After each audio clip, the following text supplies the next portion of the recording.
हजरत उमर फारूक तो मोहम्मद रसूलुल्लाह के कत्ल के इरादे ही से निकले थे कि उनको मार दें, आज काम खत्म कर दें। रास्ते में किसी ने कह दिया मोहम्मद तो छोड़ो, पहले अपने घर की खबर लो, बहनों बहनोई भी मुसलमान हो गए। वहीं से पलट गए, अपनी बहन बहनोई के घर जाते हैं, तुम इस्लाम लाई हो? अब जब मालूम हो ही गया है तो हाँ लाई हूं। ये क्या पढ़ रही थी? पहले तो छुपा लिया, नहीं मैं सुन चुका हूं। बता क्या था? बहुत मारा, पीटा, लहूलुहान कर दिया। बता क्या था? तो कहती है कि उमर, अगर कुरान सुनना ही है तो पहले गुस्ल कर, और बाज़ हदीसों में आता है पहले वुजू कर।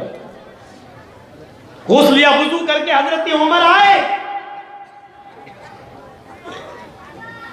एक आयत पढ़ी, बस एक आयत सुनाई गई, सब्बह लिल्लाहि मा फिस समावाति व मा फिल अर्ज़ व हुवल अज़ीज़ुल हकीम। सब्बह लिल्लाहि मा फिस समावाति व मा फिल अर्ज़, सारी तस्बीहें, सारी तारीफ उसके लिए, लिल्लाह, अल्लाह के लिए। मा फिस समावाति व मा फिल अर्ज़, जितनी भी तारीफें आसमानों में है और जमीनों में, जितनी भी तस्बीहात आसमानों में और जमीनों में, सब अल्लाह के लिए। वहुवल अज़ीज़ुल हकीम, वो बहुत ही बड़ा गालिब और हिकमत वाला है। कुरान की इसी आयत ने हजरत उमर फारूक के दिल की दुनिया बदल दी।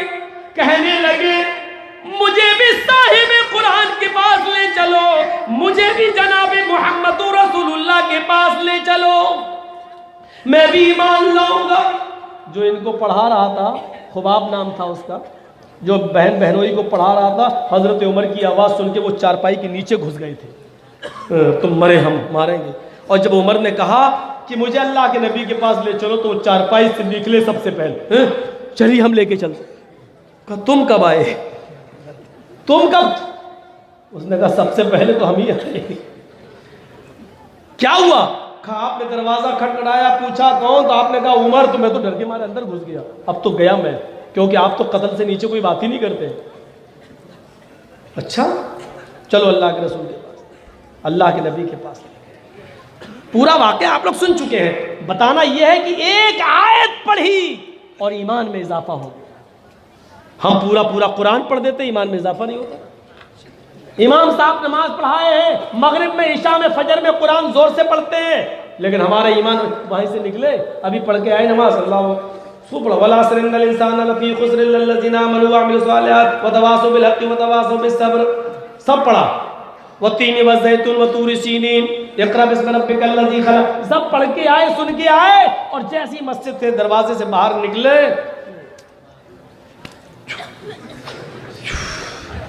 तो निकालना शुरू कर दिया धुआं। ये देखिए, ये हमारे ईमान में इजाफा हो रहा। कुरान सुन रहे हैं तो हमारे ईमान में कमी हो रही है। अभी पढ़ाया मौलाना ने, क्या पढ़ाया? इल्लल्लज़ीना आमनू व अमिलुस सालिहात, वो लोग कामयाब है जो ईमान लाए और जिन्होंने अमले स्वाले किए। अभी नमाज पढ़ के आया, अभी ये तिलावत सुन के आया, और यहाँ आने के बाद अमले स्वाले देखो कितना अच्छा। सूरह दुखान की तिलावत शुरू, और स्टाइल से ये हो रहा हमारे ईमान में। हजरत उमर तो नबी को मारने गए और कुरान की एक आयत सुनी तो दिल की दुनिया पलट गई। वइज़ा तुलियत अलैहिम आयातु ज़ादतहुम ईमाना, मुसलमान तो वो हैं कि जब उनके सामने कुरान की तिलावत की जाती है तो ईमान में इजाफा हो जाता है। हमारे ईमान में इजाफा कहाँ हो रहा है? यानी हम मोमिन है भी कि नहीं है?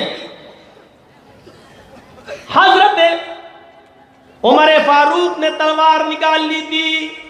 अल्लाह के रसूल सल्लल्लाहु अलैहि वसल्लम का इंतकाल हो गया था, लेकिन उमर फारूक मानने के लिए तैयार नहीं थे कि नबी का इंतकाल हो गया। जैसे आजकल हमारे बहुत से ऊंची टोपी वाले मानने के लिए तैयार नहीं। अगर नबी का इंतकाल मान ले तो पेट के धंधे बंद हो जाएंगे। क्यों? क्योंकि उन्हीं के नाम पे तो मिल रहा है। खड़े होके मिलाद पढ़ लो, नबी आ जाते हैं, अल्लाह के रसूल आ जाते हैं, सवारी आ गई, हम अब खड़े हो गए। खड़े क्यों होते हो? अल्लाह के नबी आ गए, हम इसको मालूम होता है नबी आ गए, इसको मालूम होता है कि नबी आ गए। और इसी वक्त पाकिस्तान में भी कोई पढ़ रहा हो, इसी वक्त ईरान में भी कोई पढ़ रहा हो, इसी वक्त अमेरिका में भी कोई पढ़ रहा हो, तो इससे पूछो कि अल्लाह के रसूल तो अकेले पूरी दुनिया में कैसे जाते होंगे, हैं? इसी वक्त कहाँ कहाँ जाएंगे? तो कहते हैं हट बदतमीज। जैसे टीवी में एक फिल्म आती है शाहरुख खान की या सलमान खान की, एक ही चैनल पे चलती है और पूरे हिंदुस्तान देखता है उसको, पूरा इंडिया देखता है। तो जब एक आदमी की तस्वीर पूरे इंडिया के घरों में जा सकती है तो क्या हमारे नबी पूरी दुनिया में नहीं जा सकते?